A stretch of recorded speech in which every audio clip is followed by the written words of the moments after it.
മഴത്തോരും മുൻപിലെ പുത്തൻ പ്രമോ വിശേഷത്തിലേക്ക് ഏവർക്കും സ്വാഗതം. ഈ പ്രമോ ഇഷ്ടപ്പെടുവാണെങ്കിൽ സബ്സ്ക്രൈബ് ചെയ്യണേ, സപ്പോർട്ട് ചെയ്യണേ. ഒരു അടിപൊളി പ്രമോ ആണ് ഇന്ന് വന്നിരിക്കുന്നത്. നമ്മുടെ ബാലേന്ദ്രനും അലീനയും കൃഷ്ണമോളും കൂടെ വീട്ടിലേക്ക് വരികയാണ്. സമയത്ത് ബബിത പുറത്തിരിപ്പുണ്ട്. ബബിത ഫോൺ ചെയ്തുകൊണ്ടിരിക്കുകയാണ്. അന്നേരമാണ് അവരെല്ലാവരും അങ്ങോട്ട് വരുന്നത്. ബബിത ഓടിപ്പോയി വൈജിയെടുത്ത് പറയാണ്, അവൾ വന്നിട്ടുണ്ട് അലീന.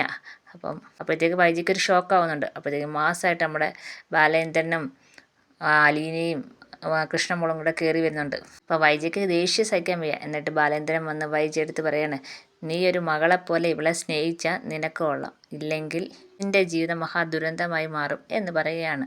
വൈജ പറയാണ്, എനിക്ക് ദുരന്തമായി മാറിയാൽ മതി എന്ന് പറയണം. അപ്പം അതിനർത്ഥം അലീനെ സ്നേഹിക്കത്തില്ല, അവളെ കൂട്ട് പഴയ പോലെ തന്നെ പെരുമാറത്തേ ഉള്ളെന്നാണ് വൈജയന്തി പറഞ്ഞത്.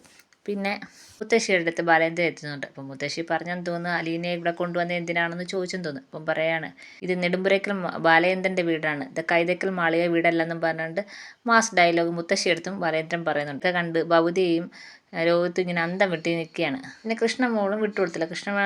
കൃഷ്ണമോള് വന്ന് വൈജിയെടുത്ത് പറയാണ്, അമ്മ ഇനി അച്ഛനോട് മത്സരിക്കാൻ നിന്ന് അമ്മ പടുകുഴിയിലേക്ക്, നാശത്തിൻ്റെ പടുകുഴിയിലേക്ക് ചെന്ന് വീഴുവാണ്. ഇതൊക്കെ കേട്ടപ്പോഴത്തേക്ക് വൈജിക്ക് കാലി സഹിക്കാൻ വയ്യ. ഇതൊക്കെയാണ് ഇന്നത്തെ പ്രൊമോയിൽ കാണിച്ചിരിക്കുന്നത്. എല്ലാവർക്കും ഇഷ്ടപ്പെട്ടെങ്കിൽ സബ്സ്ക്രൈബ് ചെയ്യണേ, സപ്പോർട്ട് ചെയ്യണേ.